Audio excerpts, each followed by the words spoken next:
Testing, check, check. 1, 2, 3.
Hello, hello, welcome. Looks like my bot doesn't want to wake up.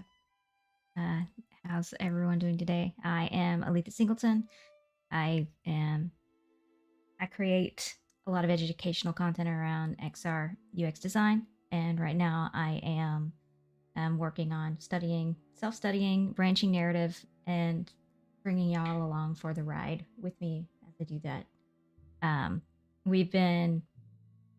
We've played a little bit of Undertale, and now we're playing Wildermyth.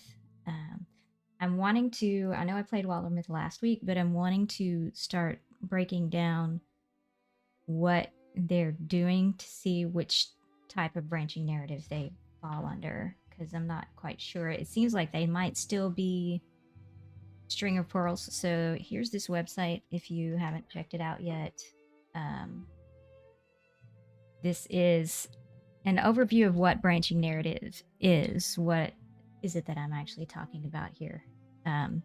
Branching narrative is how you can create a story. There's my bot. Is how you can create a story and give people, still give players some autonomy in the game to let them decide what path they want to take. Because usually, I mean, a lot of games have and this is how it is with movies. They have a start, they have some stuff going on, and then they have an end. There's no deviation from that. And a lot of the games that we play have a main plot line. That's the straight line here. A main plot line, but then you can do some side quests that take you off into side stories. But nothing's going to stop. No decision you make is going to stop or change the outcome of this particular game. And then there's all kinds of different ones. There's some that deviate and then come back together at certain points, depending on what path you take, but they all come back to the same point. And then there's also where you have choices matter, where depending on what key decisions you make at certain points, the game could end very differently. So this seems to be, well, it depends on your game preference, but this one has the most possible, like, choices matter options here. And then the true open world map is where you can make whatever decision you want, and it's going to completely, depending on what decision you make, determines the outcome. This seems to me kind of more like what you would get with D&D. Yes, there is a overall plot line, but depending on the choice that you make determines the total outcome of this game. And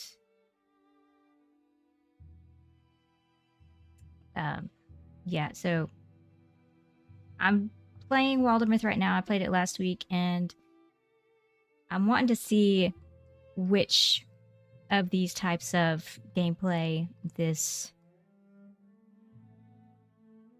one falls under. So Undertale falls under this one. Like, depending on which decisions you make, you're going to get a completely different ending. There are 3 possible endings that you can get from Undertale. With Wildermyth, I'm not sure because I don't want to read it up on anything online because I don't want spoilers if there are any. But there's a review. Let's see. It is here. If you want spoilers, let me get that link.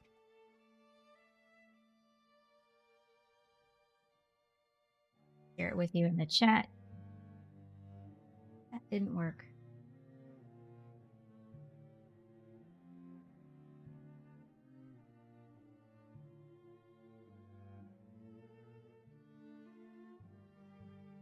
It's just trying to type the title in there. Okay, hold on. Open Microsoft. Here we go. There it is. Okay. This is a review that somebody wrote up about Wildermyth that talks about how they've structured their game and everything. And I don't think they mentioned the Wildermyth, but they are saying this is more like a true RPG, like a where you choose your outcome.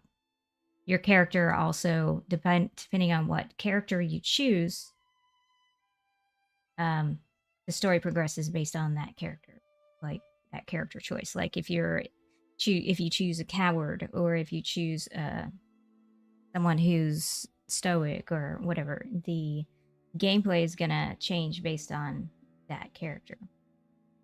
So that's quite interesting. So then that made me wonder, okay, what I'm gonna try some different characters and see what happens here. So that's what I'm doing today. I'm gonna look at what I did last week and screenshot this stuff and then see if what happens today is any different. So let's start off by grabbing some screenshots from this one, and I'm just gonna stick them on my mural board from last week. Every time we do a rose thorn bud after each game of play, and this is the rose thorn bud that we did last week. And yeah, do I want to? I want to verify this rose that I wrote. Very well written and well thought out branching narrative, depending on the personalities of the characters. And I want to verify this by playing different characters and seeing if it changes. So, but to do that, I need to screenshot what happened last week because I don't remember completely, like the details of the narrative and the dialogue. So I'm gonna screenshot this to see. So this is my video from last week, and this seems to be a bit. It says it's HD. It doesn't look HD to me. There we go. So last time we got these characters. Well, let me see. Let me verify that for a second. I think I went through a few options. That's what I got. Yeah. We'll screenshot that one.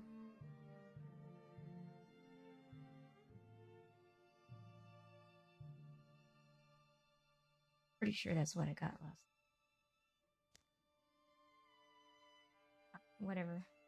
Let's start. Yeah, okay.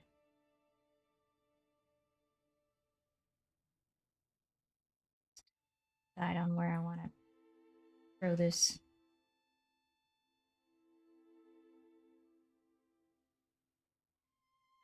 So those are my characters from last time. I had a bookish poet, a cowardly romantic, and a poetical greed wagon.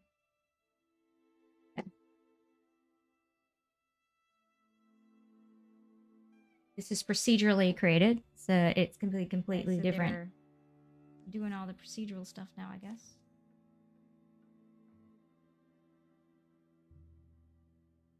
This seems to be the same.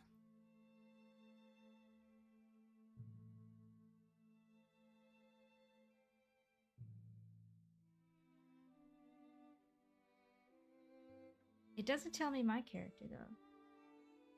Thought I was going to get to be a character. Guess not.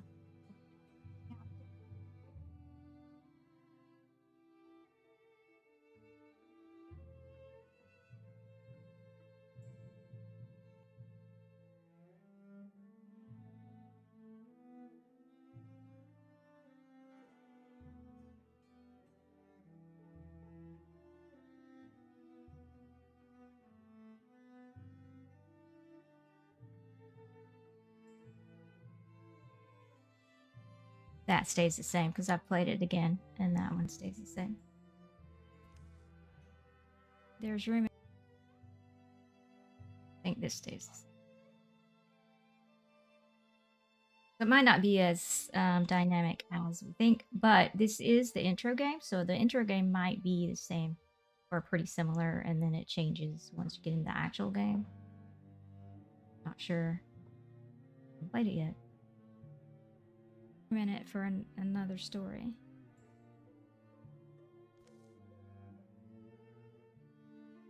This is the same.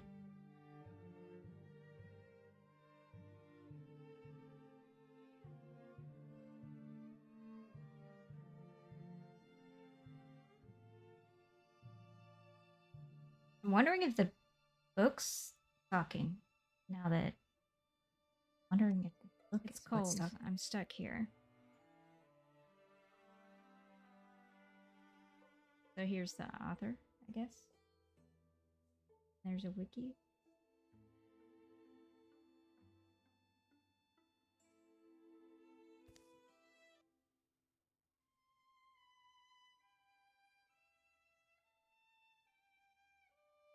They attribute the author to each of the stories in this game, which is pretty cool.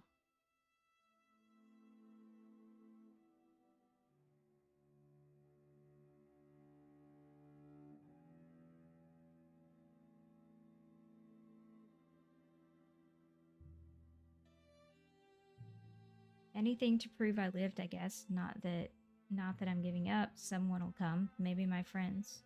Okay, so it's her time.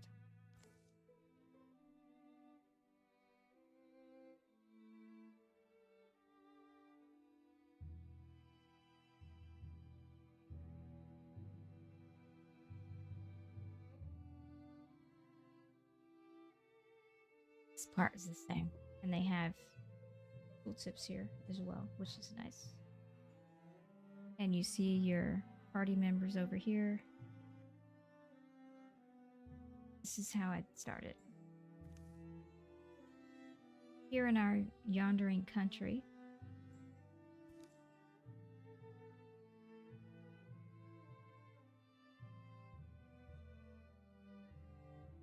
this intro part's the same.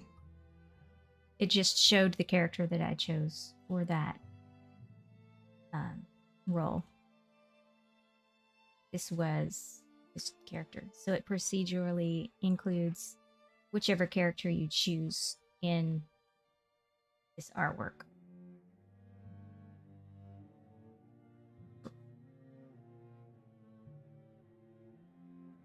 Something in the woods is very strange.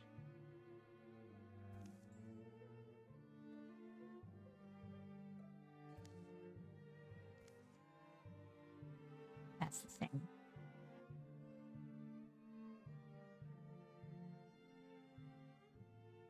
Another character that I chose.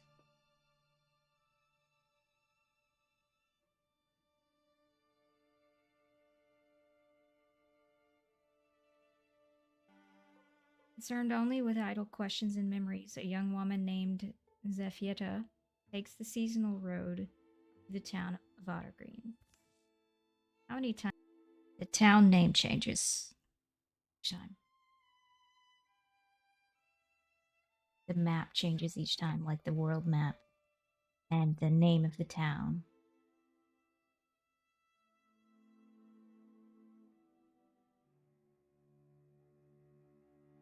Times have I walked this old road?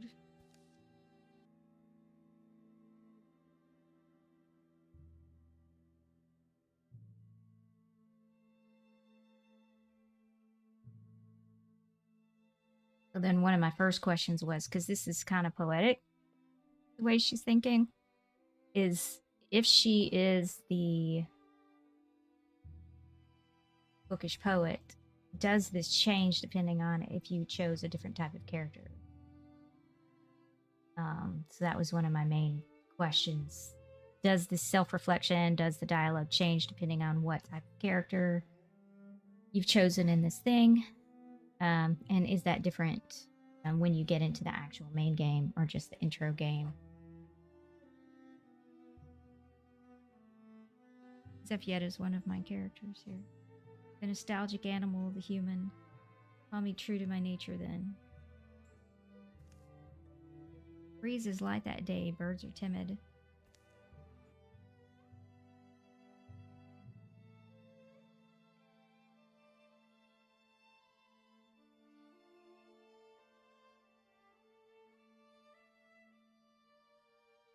Any games out there do you know of that attribute the author of the story right there on the page?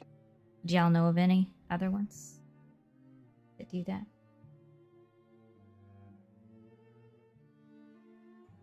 In fact, the whole world is taking a breath, ready to leap in the sea. So my guess is that depending on which characters you choose here, this story and their perspective changes. That's my guess. That's a lot of masterful story writing right there. What we're going to find out today. Make sure we don't choose a poet. This part.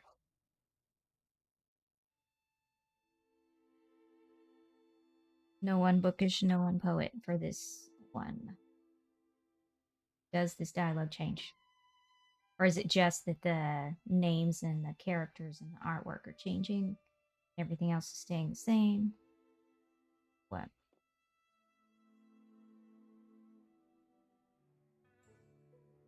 I'm there already, huh?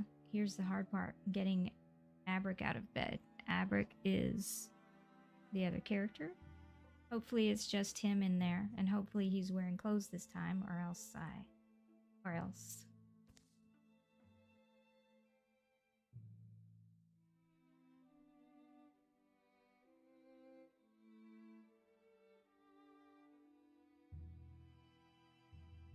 Abric is cowardly romantic, and the mystic that we saw at the beginning is a poetical greed wagon.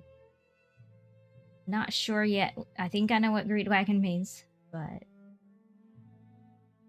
I haven't seen any signs of her being one so far. Like in the story, I haven't noticed that greed.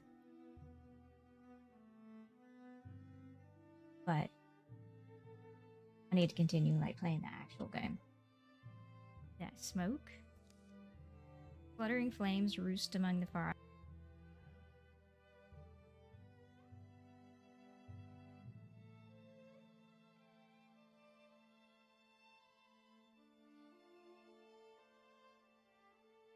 Rooftops. Tafieta hurries towards town, thinking of Abric, a young man whom she's known since girlhood. Now I have a choice to make. What is their relationship?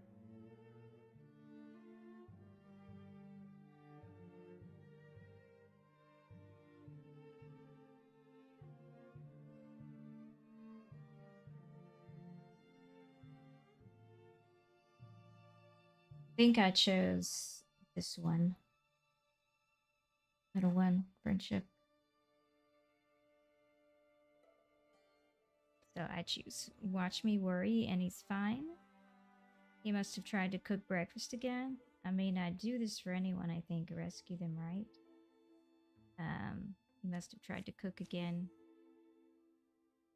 I will mark that that's what I chose. And then so your score, your those plus ones and so forth, or plus friendship and so forth, those matter in the story. And I mentioned it last time that this reminds me of Pillars of Eternity. If you haven't played that one, I recommend it. It's cool. There's 2 games. And the interesting thing about that is if you play the first game, depending on how the outcome of the first game played affects the second game. Like if you play it on the same computer, account and all that, your choices in the first game affect some of the characters and some of the things that happen in the second game, which is pretty cool. They did that. I haven't played the second game yet, but it did tell you this is going to affect your outcome in the second game. I don't know how I found that out, if it said it actually in the game or not, but it's called Pillars of Eternity. I played the original Pillars of Eternity Part 1, whatever, on the PlayStation 4, and it was, I really liked the game. It's older. I really liked it. The problem was that it was slow and it crashed a lot, but the fact that I continued playing it and I actually finished it tells you that it was worth it to deal with all that crashing just to play the game, because the game was good and it had some funny bugs in it too. Like you get pets in the game and you can have pets follow you around, but there was a bug in the game so that in certain parts of the world all of your pets are following you at the same time, so you just have this trail of pets following you everywhere, depending on where you are in the world, because you're supposed to only be able to have one with you. But yeah, that was a fun bug. I enjoyed. But good game. I recommend it. It is also definitely choices matter, branching narrative. It affects the outcome. So it's like I was always trying to make friends with the dragons. I didn't want to fight the dragons. I was always trying to make friends with them. Things like that. And that affects your outcome. It totally affects the outcome. So I got this one right. Yeah.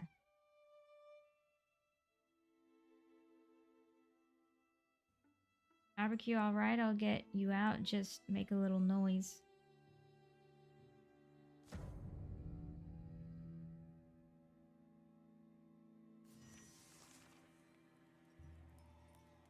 Okay, so they are going to teach you as you go. A hero can do a single move.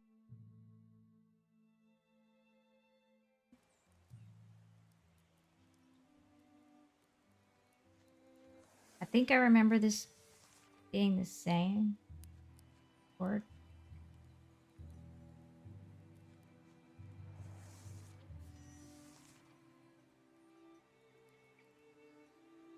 Open door. House.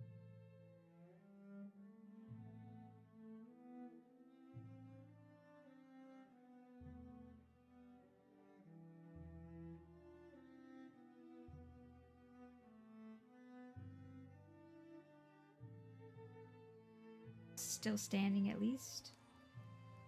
Fabric.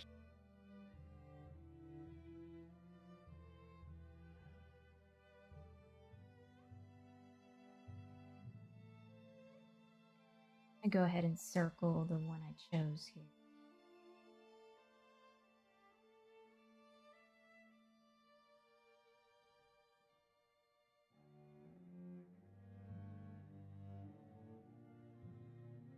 I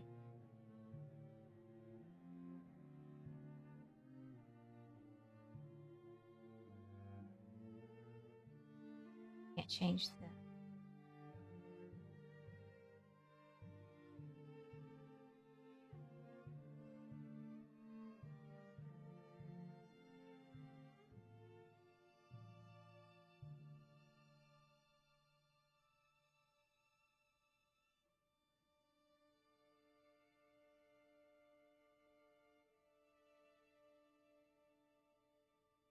You know you can't really hide from a fire. That one did change, I believe. We'll verify by playing it real quick. Characters, but I think that does change because he's a coward, so he's hiding.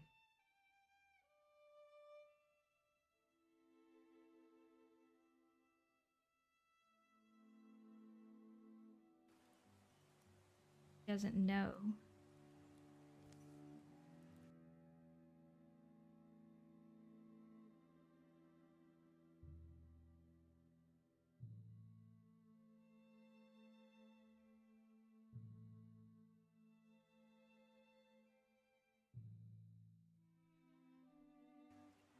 Why is no one? The door is unlocked. The door is unlocked. Or unlocked.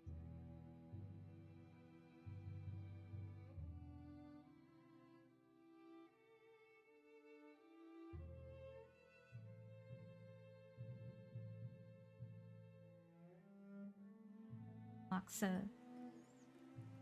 Fabric shows it Does it open? Hey, do you not smell the get inside?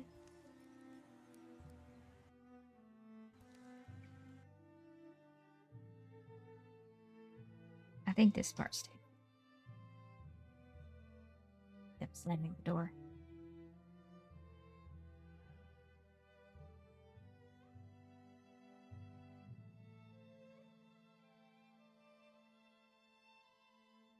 Slam.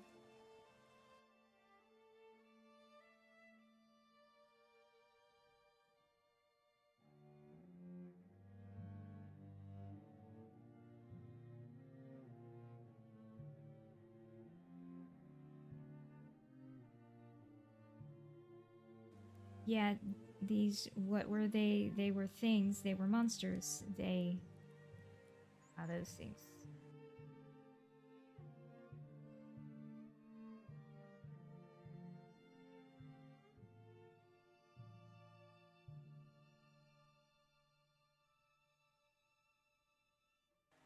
There, hear it? I have one trapped in the garden. Staying in here is...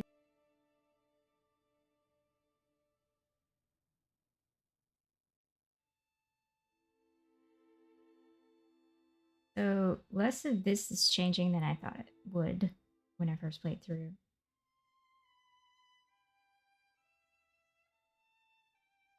But the maps change, and time actually matters here. So how much time you spend doing stuff matters here. It's going to affect something. That happened with Pillars of Eternity as well. Isn't really an option, right? So here I've got some tools around. You're stronger than I am. You can swing something pretty good. I bet we can at least drive it off. I hope we can. This is different.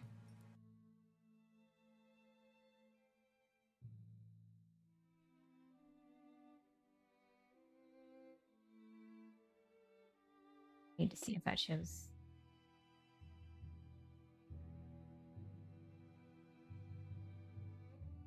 Shows the pickaxe. I really want to know what happens if you choose the frying pan. Shows the pickaxe.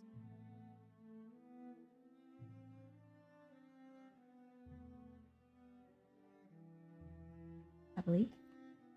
So, I'd like to keep this creature at arm's length. If it breaks stones, it'll break bones. This is for cooking. Why'd I grab this? I'll do that one. It can be killed right in the blade bar. That's fine.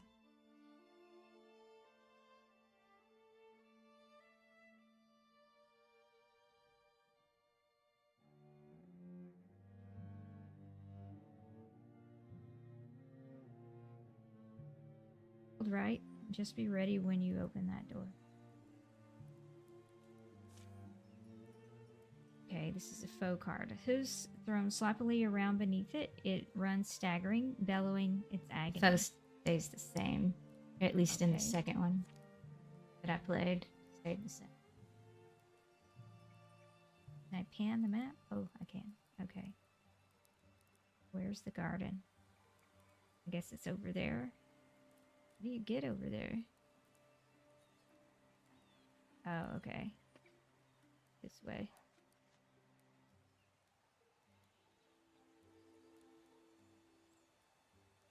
Attack scenery.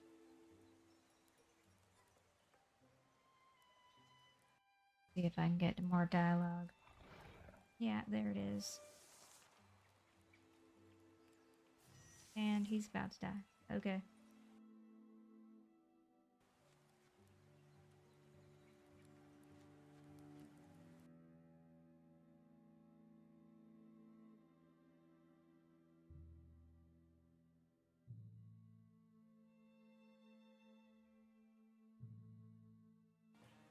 I can choose an ability. So you do have a choice of abilities, and you can roll them. She's a warrior, so she has... This part stays the same, but these do randomize. And you can re-roll them, but you have to earn the LP I forgot what that means to be able to re-roll the abilities. You just get 3 random ones to choose from. And same for him. Next turn, running away.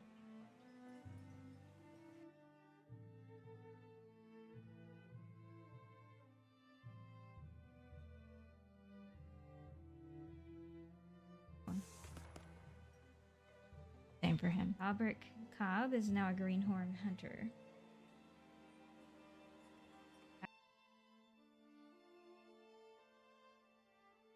And then you get some gear. And then they're going to, actually with the artwork, I don't know if I need that. Update the artwork. Stunt chance, percentage chance that it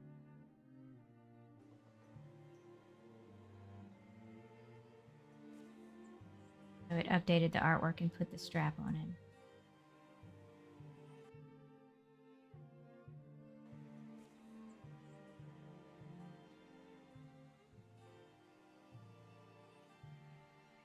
You have to update his stats if you permanent. Okay.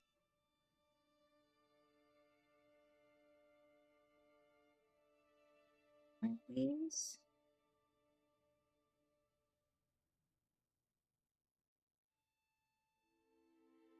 Okay, you can't swap stuff. You're about to get very popular. The creature's death is quiet. It seems to slip from life in a few stunned hazy blinks.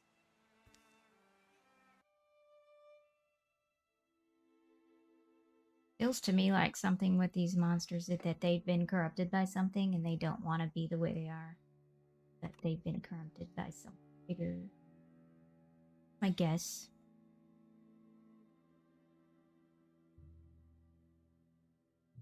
They'll spend a piece of the day getting the flames under control. The damage isn't as bad as it could have been. Townsfolk emerge from the hiding to fight fires and clear debris, some full of curiosity, others visibly haunted by what they've seen. We should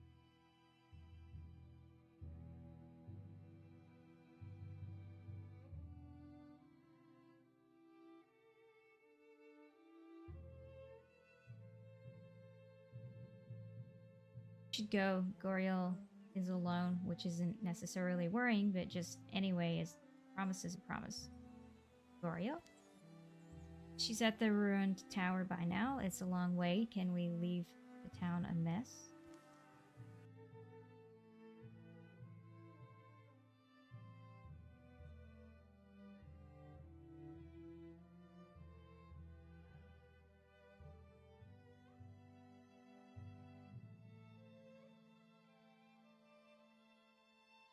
Others will take care of it, but Goriel will be waiting for us. What happened today could be happening everywhere, couldn't it? One of the other things that I've noticed about this game is that the way they've set up the narrative, you do whenever you're writing branching narrative, there have to be some kind of rules to constraints, right? So every time your party is going to have a warrior, a hunter, and a mystic. And then what gets randomized is their personality, their look, and their name. So it's always a warrior, a hunter, and a mystic. The warrior is always the one that's looking for the person in the house. The person in the house is always the hunter. The person in the tower is always the mystic. But what changes is personality, name, and appearance, gender. Those things change. And you can also, this I did not do because it says recommended 0. It would change the story probably if I chose a starting calamity. But since I'm brand new to it, they recommend, this is my first time playing through the thing. Don't do that, but if you want to go back and play it again after you've played the game, played the story, then, yeah, go ahead and randomize it and see what happens if you start with some calamities. Yeah, so that would be another thing to study about how does that affect the branching narrative and the, because I'm pretty sure it does in some way. But for us, it started kind of peacefully, but not fully, because there is something going on here. And then, so there is a constraint. You have to have some kind of constraint with your story, and those are the ones they set up for this one. Because, yeah, good luck writing a branching narrative for something that could be anything, right? Maybe in the future with AI you can do that, but and people are looking into that as well. Like for your NPCs, they're using AI with Unity and so forth, integrating it to see, because the AI will just generate the dialogue and stuff. But you would probably want to give the AI constraints as well, so that it's not just going off the deep end and getting completely out of your story. There has to be some kind of constraint in place.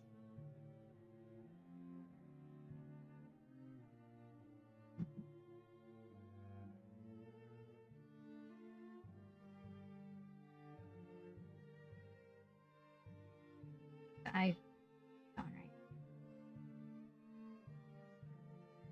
Something about that tower is just stuck in my mind. It's like when you get apple skin in your teeth.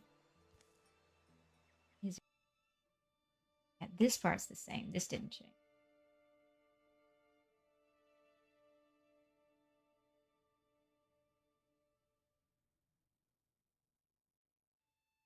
It looks like Shaggy. Is it really? Yeah. Anyway.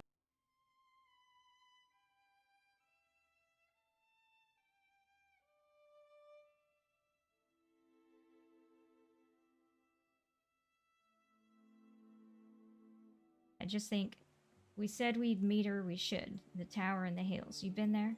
Yeah, once. Actually, looking at the tracks, they come and they go that direction.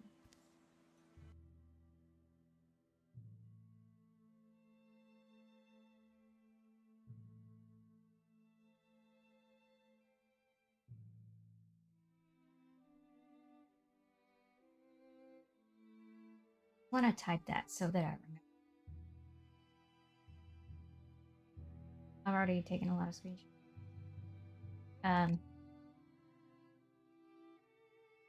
The narrative.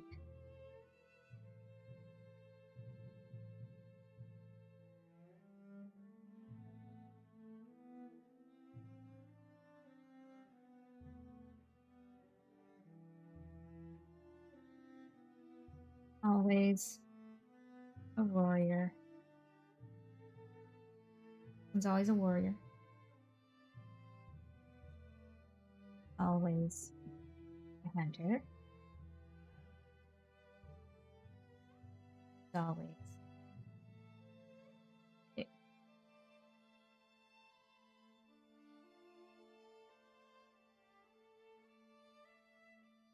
What changes?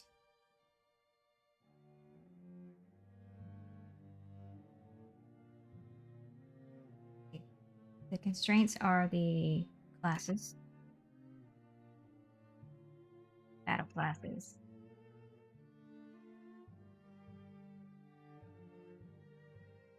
And when they show up in the intro story, it's like who shows up where.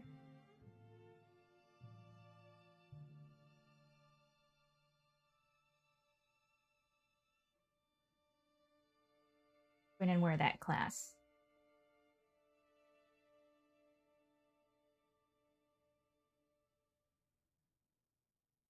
What's randomized is the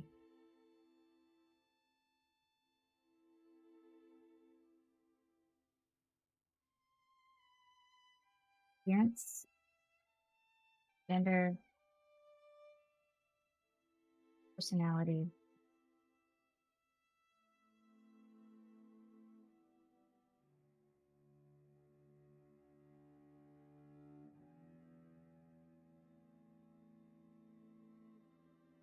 and then calamities.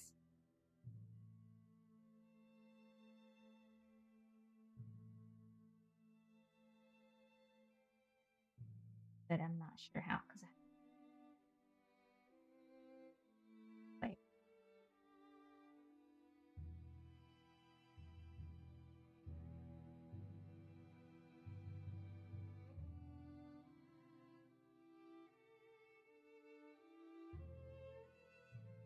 this one. Lafayette and Abrich follow the pounded path of monstrous feet, hoping for the best and dreading every other possibility.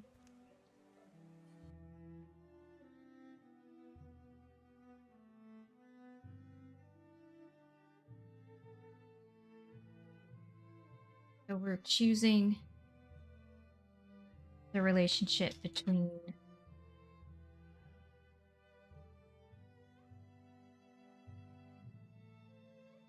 third one and the hunter, the mystic and the hunter.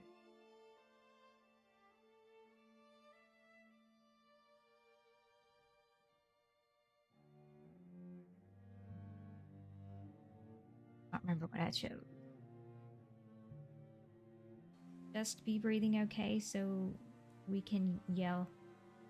We can all yell and go home. Better be alive and unhurt. Goriel, you said you'd be fine. Don't make me call you a liar.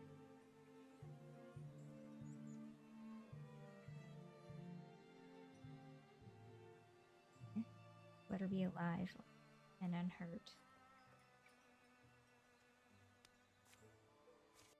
Friend again.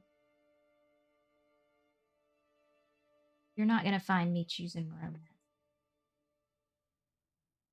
So that.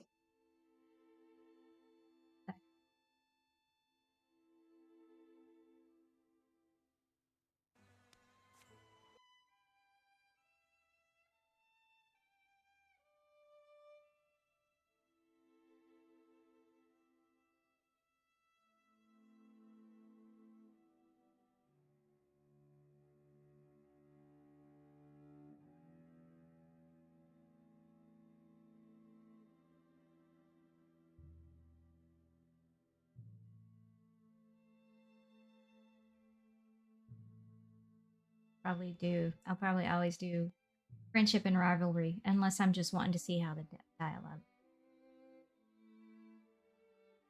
I always feel so cheesy doing the romance.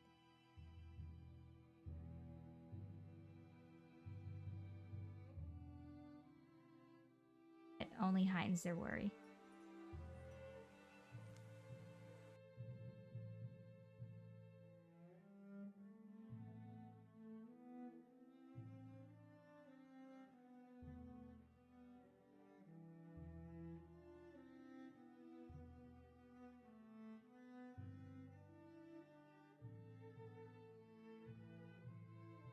You've known Goriel longer than I have. She's pretty capable, I feel like. Yeah.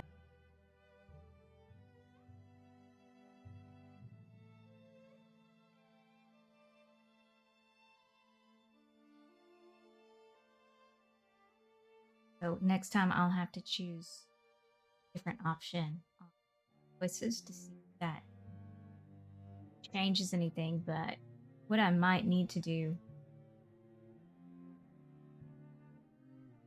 is, like, if I were truly trying to, like, go in depth and study this branching narrative and how they did it, I would probably choose, I'd have to go one by one. I would have to choose the same options here that I chose this time, but change different personalities and see how the personalities affect the story, and then go back and change, like, very controlled, doing one by one to see how is this actually, if I wanted to go into that much detail on studying this. That would probably be how I would do it. I don't know that I want to go into that much detail. I might just want to play the game and enjoy it. Because sometimes, since I do this so often, I sometimes have a hard time enjoying a game because I'm wanting to break it apart and see how they made it. I just play the game first. And I still haven't. I'm already breaking it apart to see how they did it. This is how we learn. You have the time and the energy to do that, but that's also why I'm here doing it. This, because we don't have time to do this. Yeah, Goriel's a little pushy at times, but she does enough to disappoint me, you know.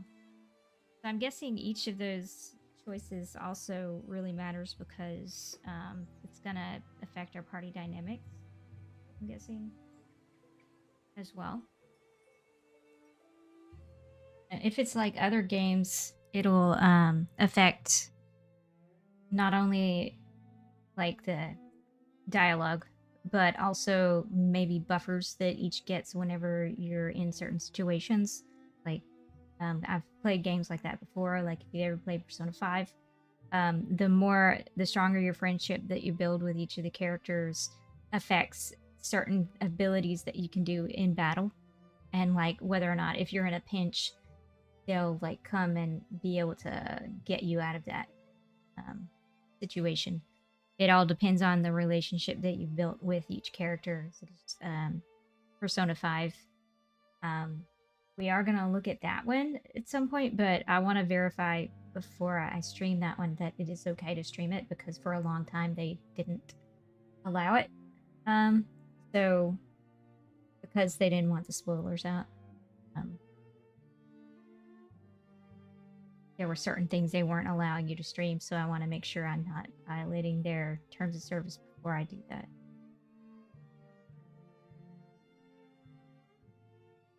We got this right.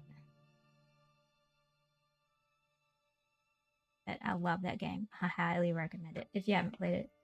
There's a new one, Persona 5 Royale. I've not played. I've played the original.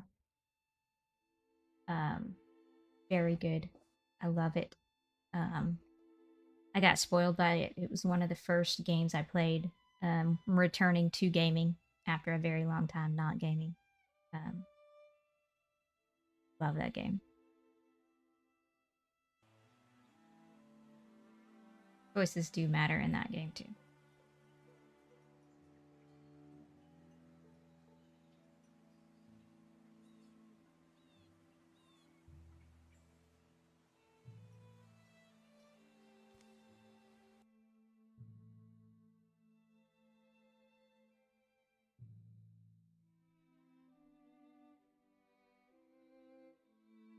When I do another playthrough, I'm just gonna do the exact same screenshots to see, okay, what changed in each one. It may take a little while. It may take more than one stream. We'll see.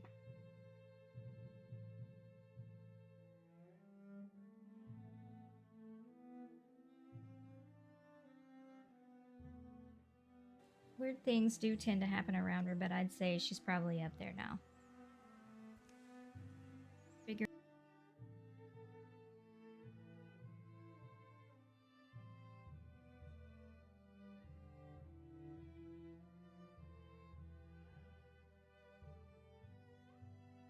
Figuring things out. I think that dialogue was the same. I don't remember. I think. So these maps that you see here, the name of the town changes and the layout of the map changes. Well, because you're not always going to go south to the tower. Sometimes you might go a completely different direction. So it's totally procedural on this part. Not completely though, because I think that house was the same, but maybe not. I think it was though.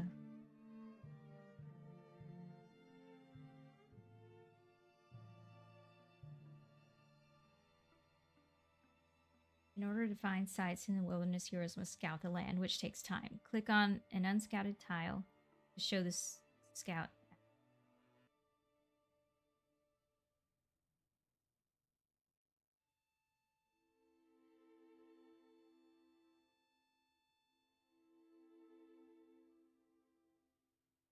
You choose, so at some point you're going to be able to choose which party members are in your party. That's similar to... This is deceiving. When I click on it,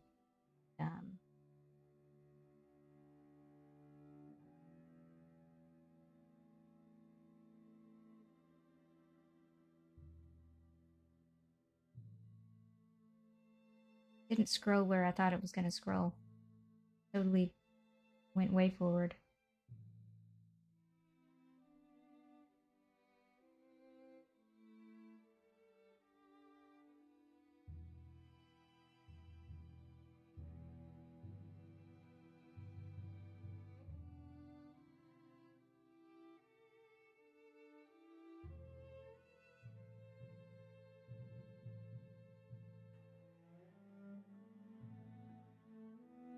So you can choose it.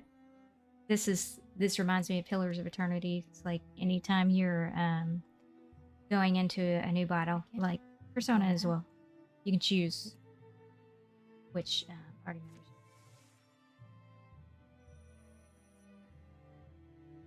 As you build up your party. Okay.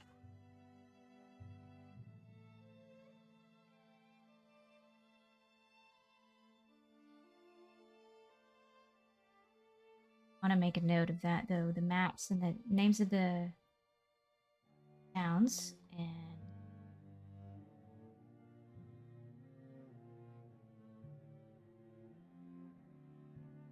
are randomized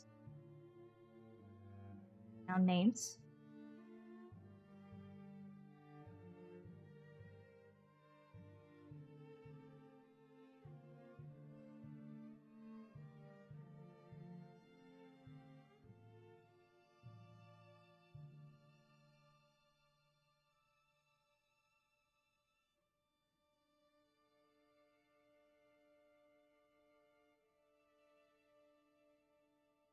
But there's probably where Goriel had arranged a limit to. They've probably got like a list of town names, a list of character names, a list of. They've only got a set number of, most likely a set number of character designs, a set number of names that you can randomize, a set number of personalities. So there's constraints on it. It's not like infinite.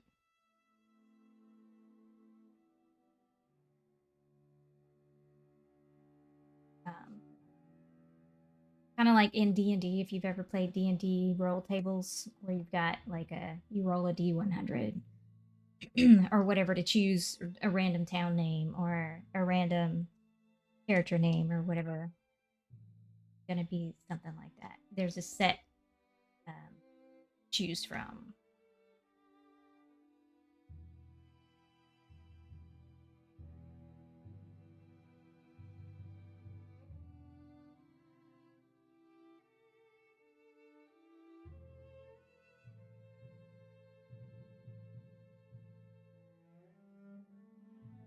But then there's a certain number of ways those things can be combined into different things. So doing math, you'd be able to figure it out if you knew how many there were of each.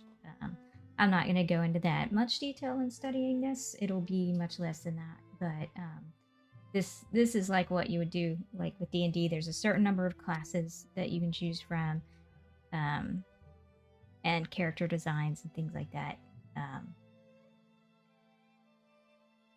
So they had to limit it at some point because they had to make this artwork. So there's a limit. In the future, though, again, with AI generation, there may be a lot more that you can do, a lot more randomization that you can do. But I don't think they used that for this game.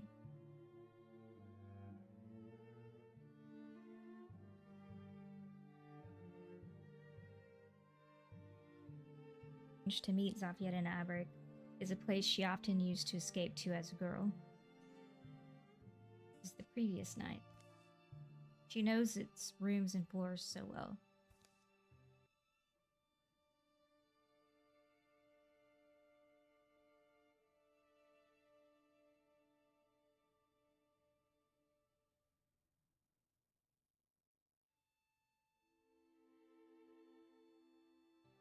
She could survive being chased through them.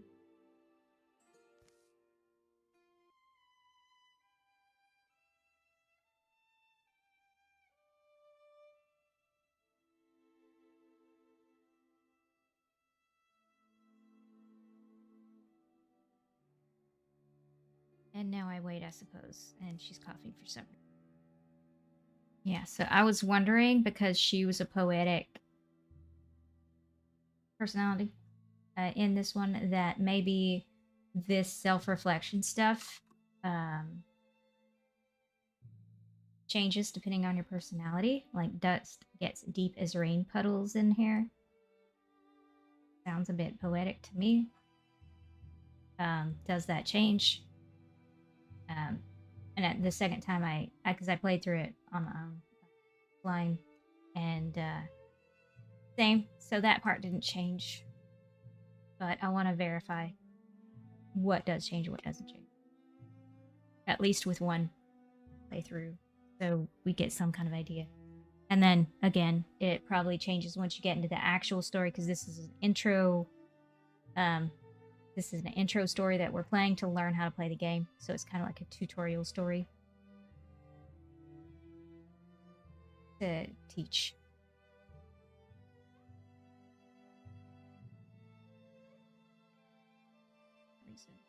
And tell the backstory as rain puddles in there. Also backstory, I guess, to the actual game. I guess. Again, I haven't played the whole thing yet. Has anyone played this? Has anyone played Wildermyth?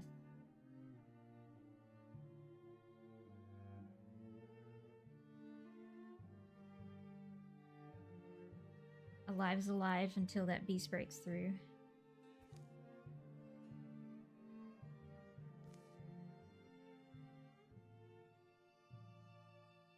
I'm just grabbing the screenshots that have a decision or a dialogue, because I've already got a ton of screenshots here. I'm pretty sure those other ones without dialogue don't change. So I'm not grabbing those. You're a rare beast.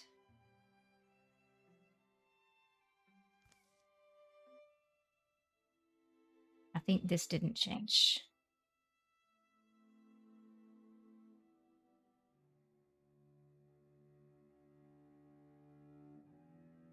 Yeah, I have a feeling that these beasts have been corrupted by something bigger, and that it's not their fault that they're like this, that they've just been... Folks will pay to see you. I'd pay not to. Plus something bigger and worse.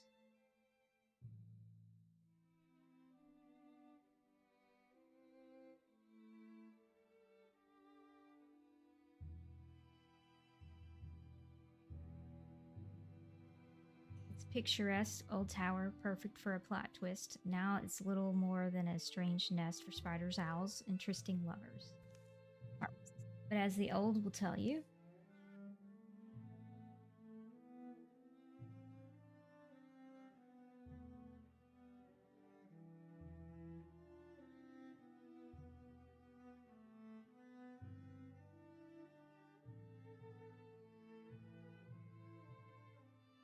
precious things go overlooked in a ruin. What lodges amid the bones of failure is often the dream that drove it.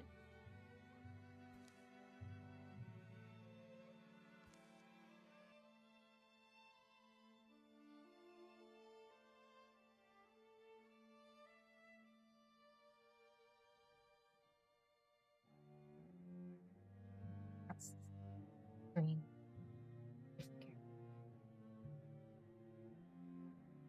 That book. Why have I never...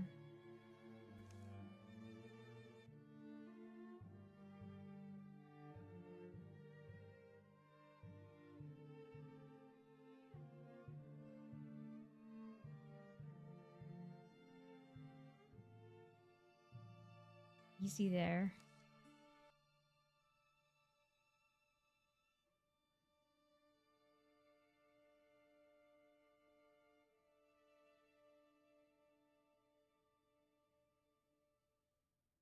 I guess you're wondering why I'm talking to myself, huh, Beast?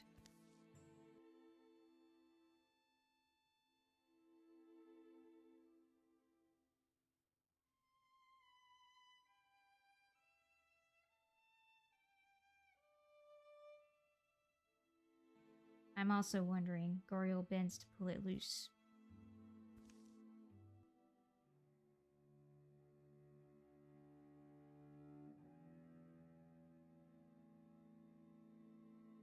Now, if you wanted to study the game art, you would do the same thing, but you'd probably like grab all the screens except just the dialogue ones. If you're wanting to go through and study how does the character design change depending on which character. I'm guessing it's the same expression. I'm guessing they just like change the face expression depending on. It's just the same face expression on the different character designs, and they just plop that one in here for whichever story part. Probably how they did the character design.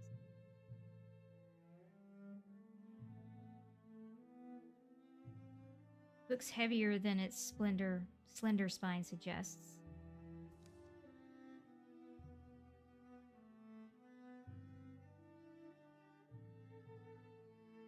That's not.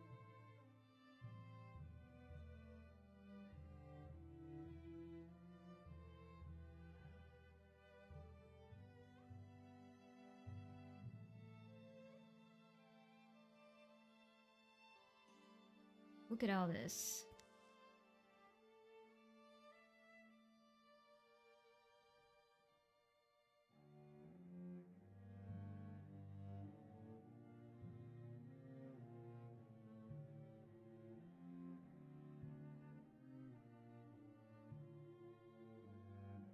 It's full of strange stories, the folklore of folk long forgotten. The chained girl. It's just randomized. What story you see is randomized. I do believe there's a table, and we'll verify that, but I believe that I had different stories show up the second time I played through. Gives no great insight. It's the uncomfortable story of a girl shackled to a rock by her parents who sends her spirit free, moving through the links of the chain that binds her. The Tears of Oak Man is. I think they were.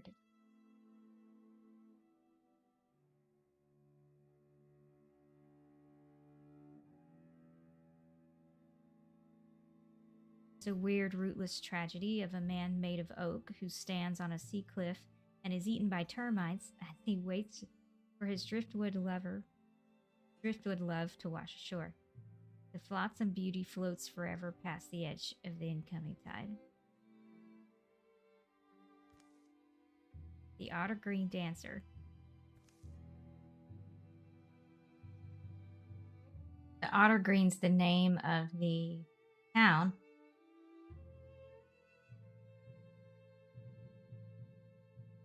I think.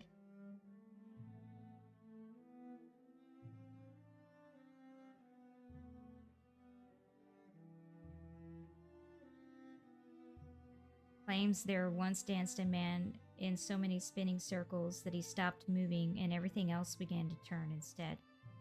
I can't remember the personality traits of these characters that I chose.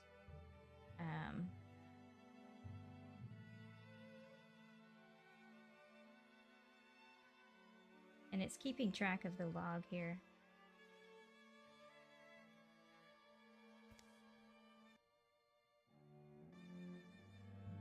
But I think that might be affecting what her response is here. And if I'm correct, this is very, very dependent on the character and personality that you've chosen.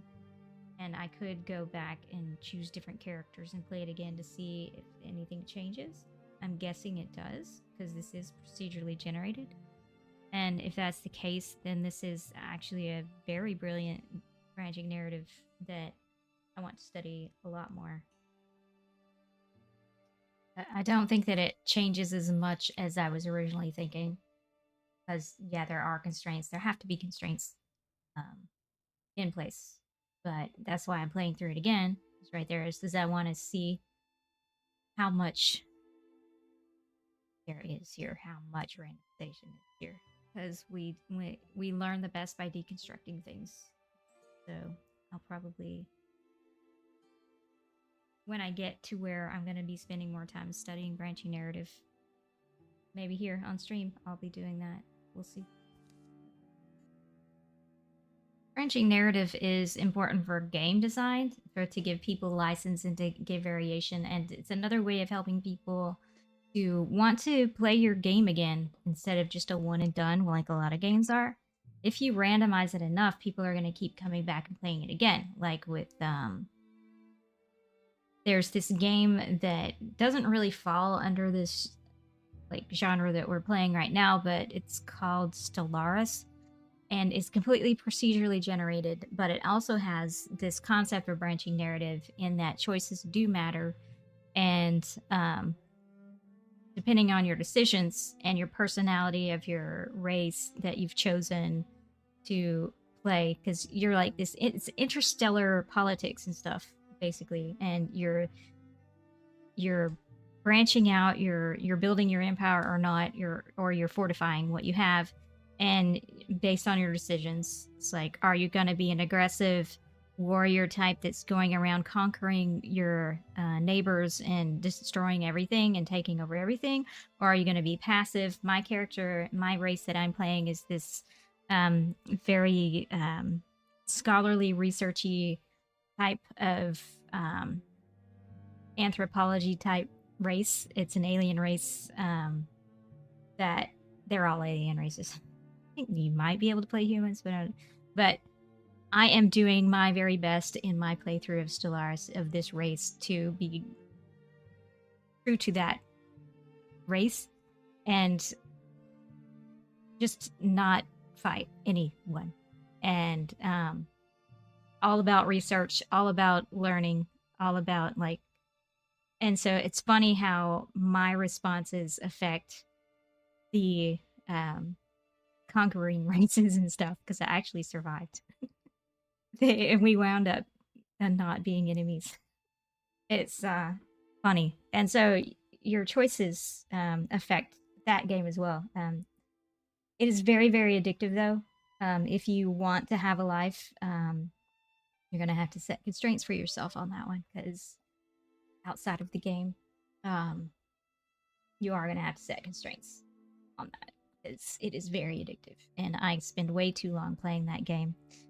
So I've had to stop recently because my next plan is to play on GeForce Now and play the free version of GeForce Now, because it only lets you play it 1 hour at a time, and so it'll cut you off. Too bad. So then I can't keep playing it. It's probably what I need to do on that game. Okay. Goriel reaches the last word of the final tall tale. A few blank pages are left. This book.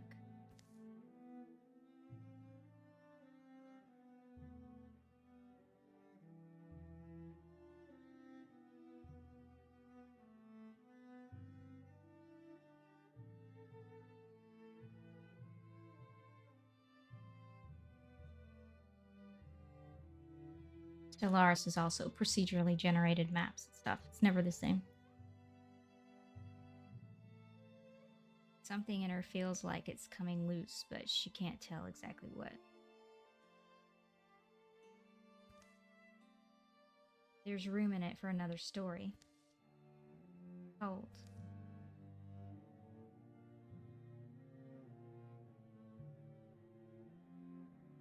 And so here's where we picked up at the beginning.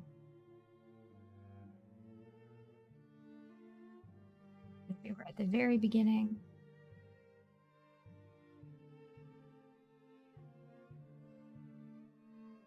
Look, there's room in it for another story. It's cold. I'm stuck here.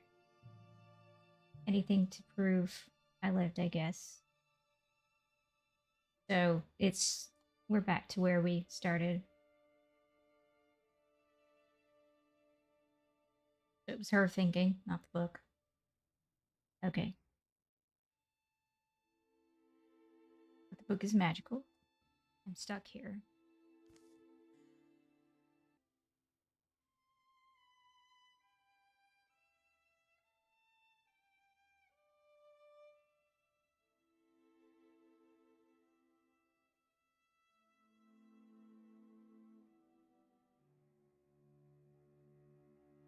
But all right, this is how I'd started.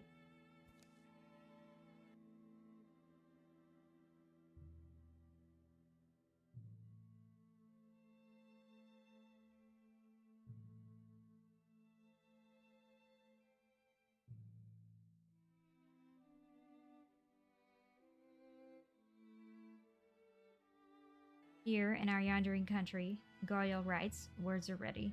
Omens have formed in the fabric of everything, and she's beginning to recognize them now.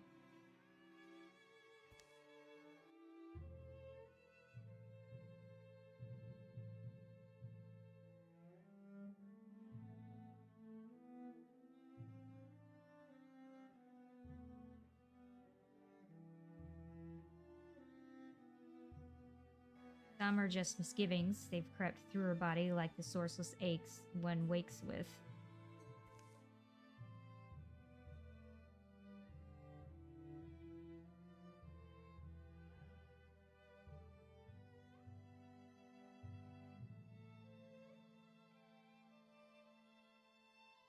Others are more substantial. Now they seem lightning plain, a promise of thunder. This, I think, was the same. My second playthrough.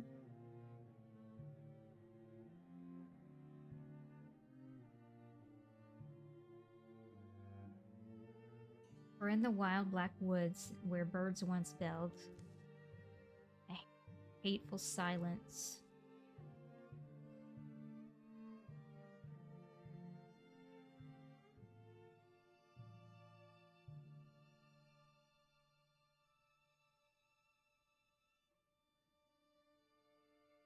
Turns.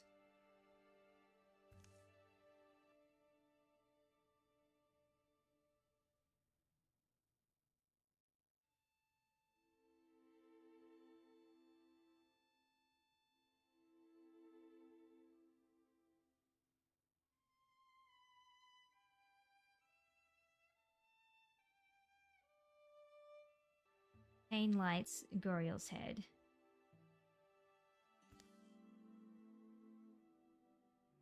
This, I think, was the same.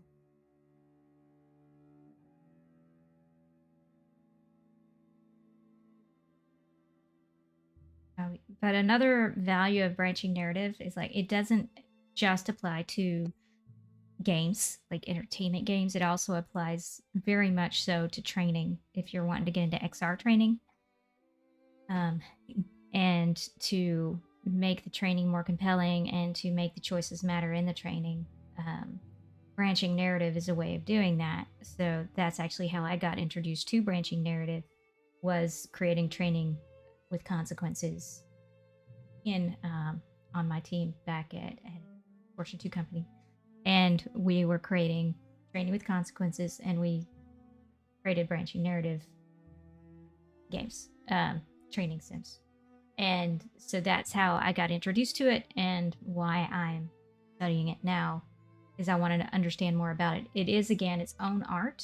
It's its own skill. It's like, first of all, you have to be a good writer, and you have to, it's a specific skill to be able to weave a story that can go in different directions and still be a very good story and cohesive depending on the decisions that the players made, and stay compelling and stay good and not confusing.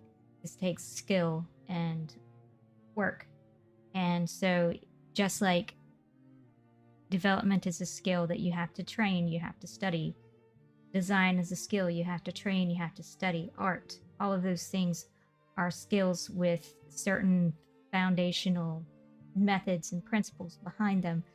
Same with branching narrative. It's not something, unless you're just a gifted prodigy, that you can just pick up in a couple of hours and do. Now, you can pick up the basics probably in a few hours, but of course, as with any skill, it's going to take you time and practice and experience to get better at it.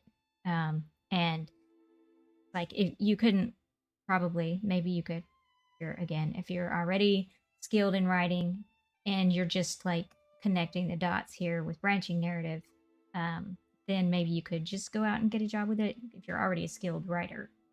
But if you have no skill, if you have like no experience with writing, if you have no background in that, then it might not be something that you could just pick up and go get a job doing after one class.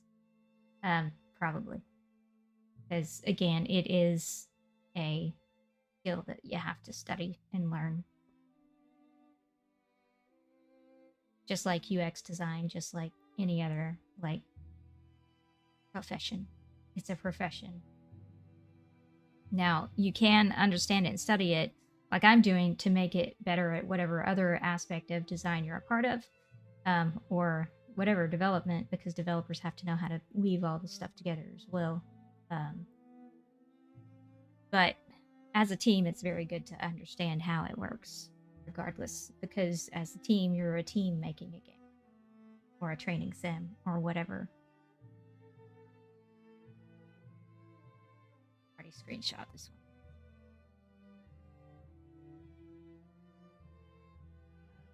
Besides, I made it to morning.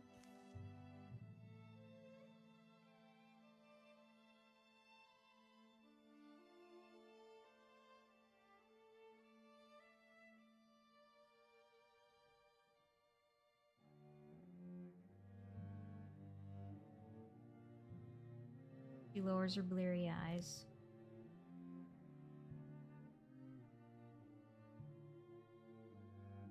You can create like branching narrative pretty quickly, but of course, the time and skill and experience is gonna make it be better. It's like you've got good writers, you've got okay writers, you've got great writers, and that comes with skill and experience and time to learn and improve. Same's gonna be with branching narrative. You have to be good at writing. You have to be very skilled at creating a narrative that is compelling to begin with, to be able to create a compelling narrative that is branching. That's much more complex than just a linear story.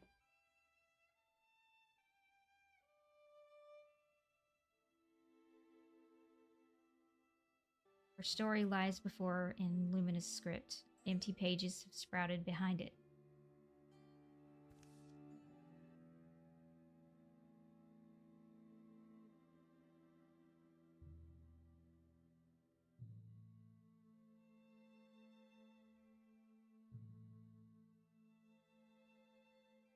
Why do I feel powerful?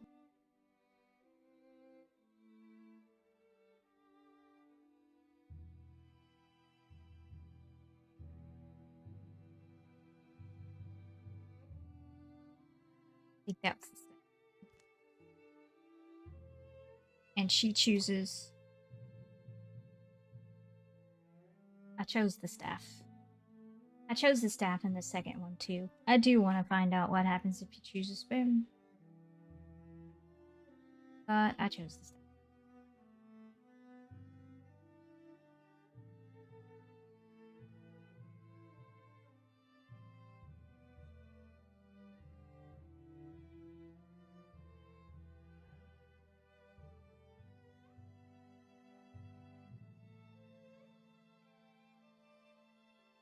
She pulls the spoon from her pocket.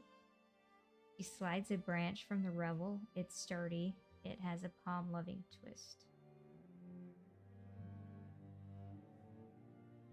Staff or a spoon? I'll pick the staff. Thanks.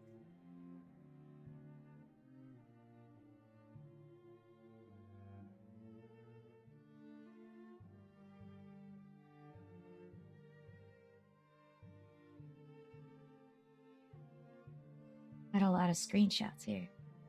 Well, Beast, it's time. I'm getting out of here.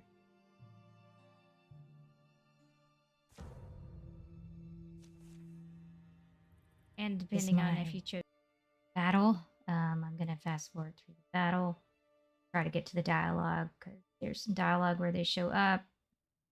And she has the same thing where it's going to give her a randomized roll. The knack for interfusing her spirit with earthly things, drawing on of skills that she could choose from. And if you have whatever those LP points, I don't remember what that stands for, then you can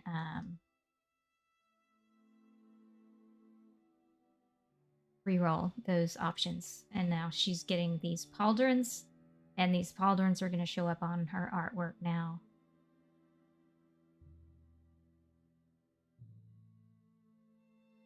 Fast forwarding to the dialogue. She's going to be squishy.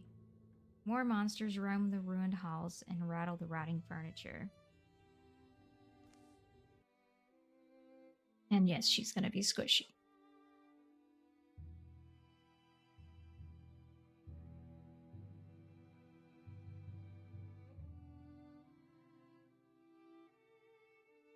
But Goriel moves quietly, sensing her way in the dark. And the artwork, probably they changed the artwork depending on which thing you chose, which is cool.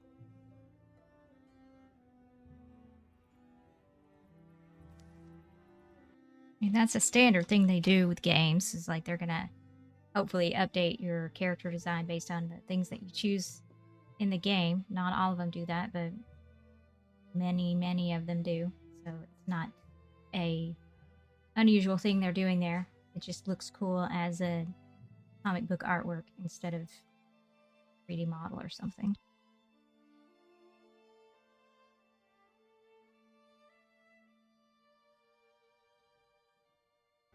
Daylight lands on her wrist. Cool wind soothes her tired eyes.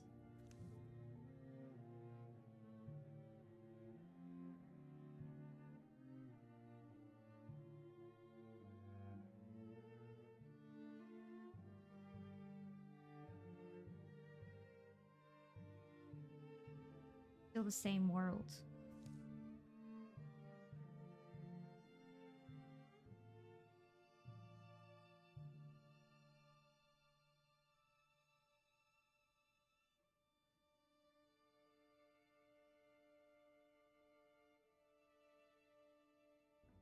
She closes the tower door, gentle to make no noise. And she's wearing the pauldrons because I chose to go. I go back. And the staff's on her too. Want to see? Yep, she's wearing the pauldrons. And the staffs. No! Didn't want to skip the whole story. Still the same world. She closes. That's really nice. You can go back. I really appreciate that. Oh, I can see the character sheets. Cowardly romantic.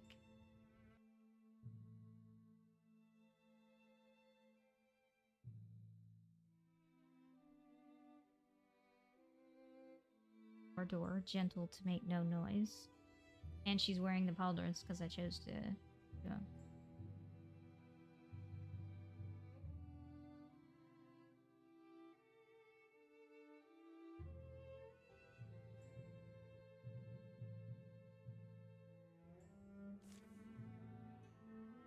Closes the tower door, gentle to make no noise.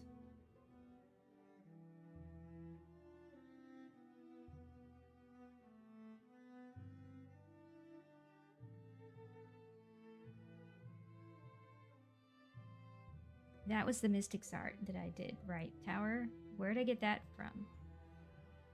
Where'd I get it from? Could it just happened?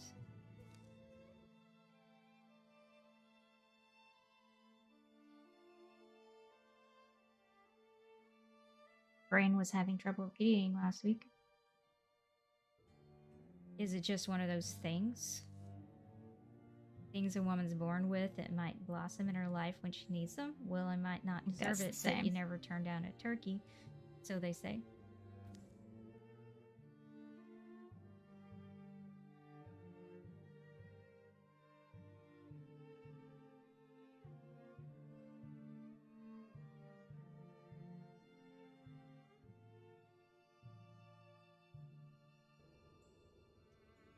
Goriel? Things a woman's... Oh, I already read that. Okay. Maybe in Starlight I'll understand it deeper.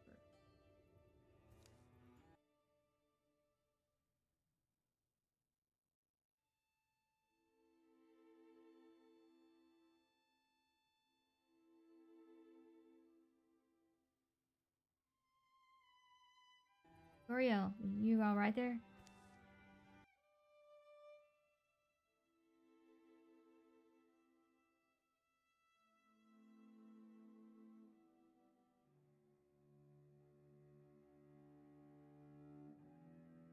Hey, Goriel, something happened? Yeah, I forgot you two were coming. I'm sorry, I just had the weirdest night and day, and Safian and I only barely made it.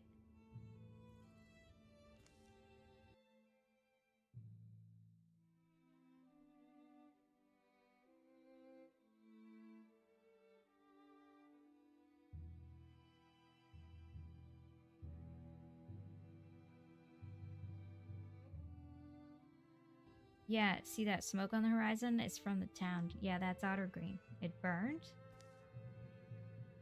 Garoo.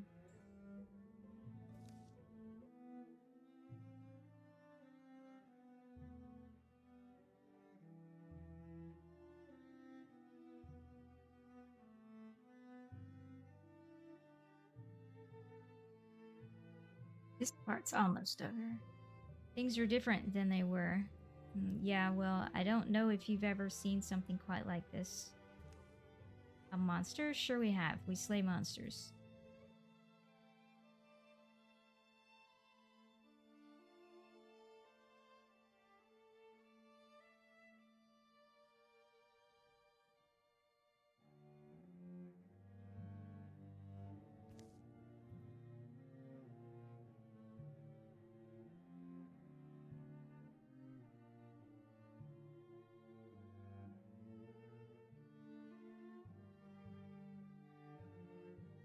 Okay, well, I do magic.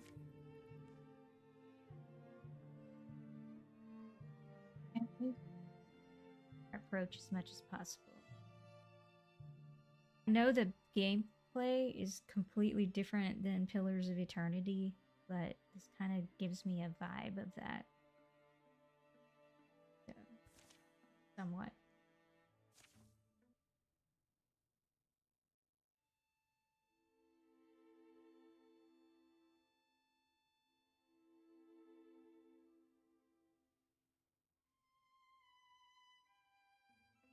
There are many ways to cook an egg, but let's unify our approach as much as possible.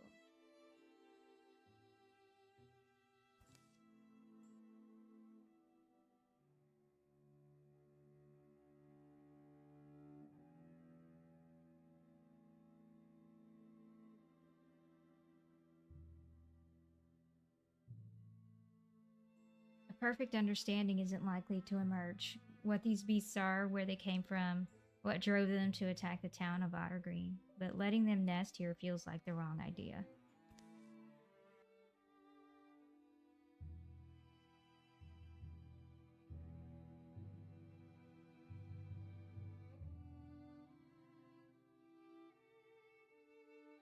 Who feels confident in their bones?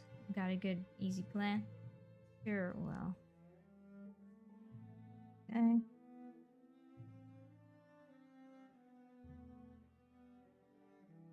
Choice.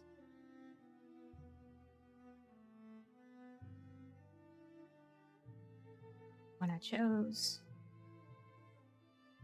See, so stoicism or courage. Back at my house, it was pretty simple. Kill the beast before it kills you. I just came out of there. If we are methodical, patient, we can fend them off at least.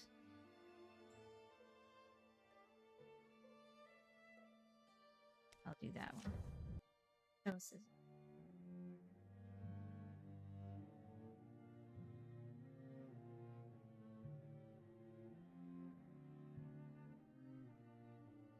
I'll be stoic. I think that's in battle. On armor and more.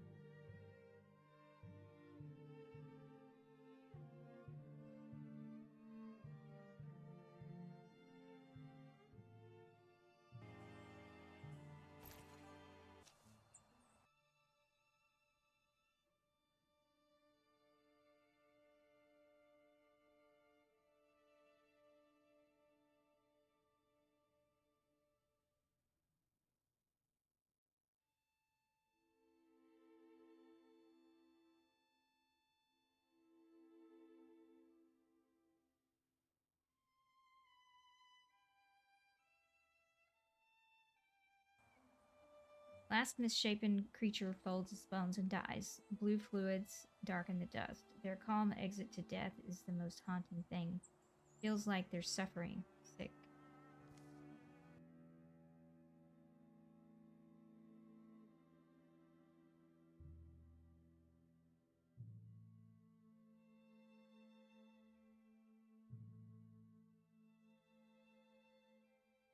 Look. Hey, look at us. Look what we did. Yeah.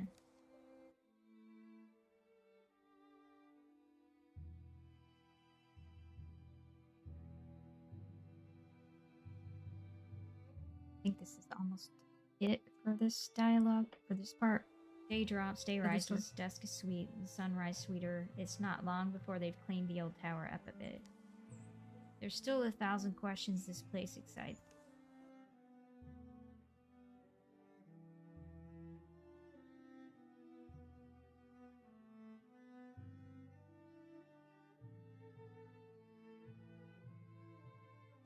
I always knew this morning would rise when I'd gaze into the sky and see a destiny for myself, a destiny to inspire song.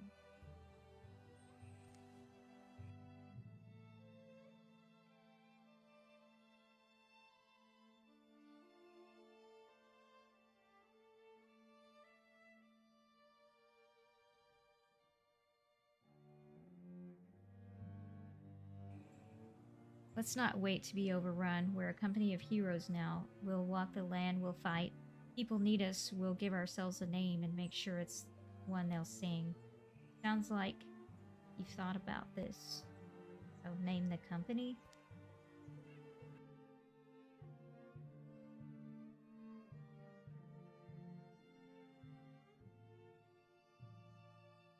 I don't remember what I chose here. I did not. I know I didn't type one. I did Barana's Dawn.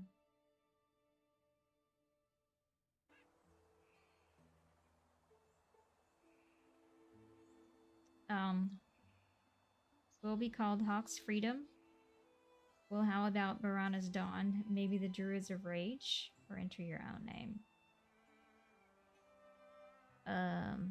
Who's Barana? Go with that one.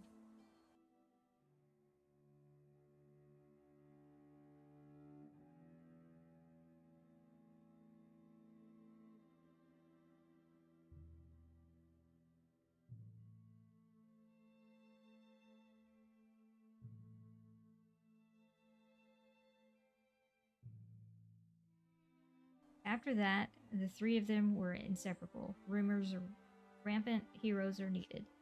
This world would be flooded with sorrows, but its defenders are joined by a fire that night.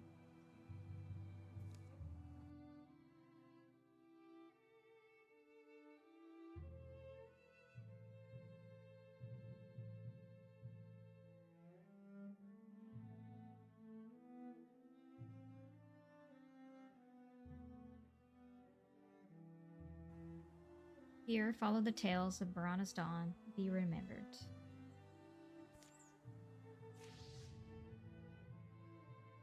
I think that's it for your enemies improve their strategies. I think it's a good place to stop anyway. And it's okay, so then this is where I will go through the next time. Play it, and we'll play it through and see. That's a lot of screenshots. We'll do another set of randomized characters, and we'll see how does this dialogue change based on those decisions. Does it? And then that'll help us know a little bit more about how they've set up the structure of this. And again, this was just the beginning intro story. So I don't know how it goes once you get into the actual game, actual gameplay. See. But I need to go for this time. Thanks for hanging out with me. I will see y'all next time. We'll play it through one more time and do these screenshots and see how it's different. See y'all then.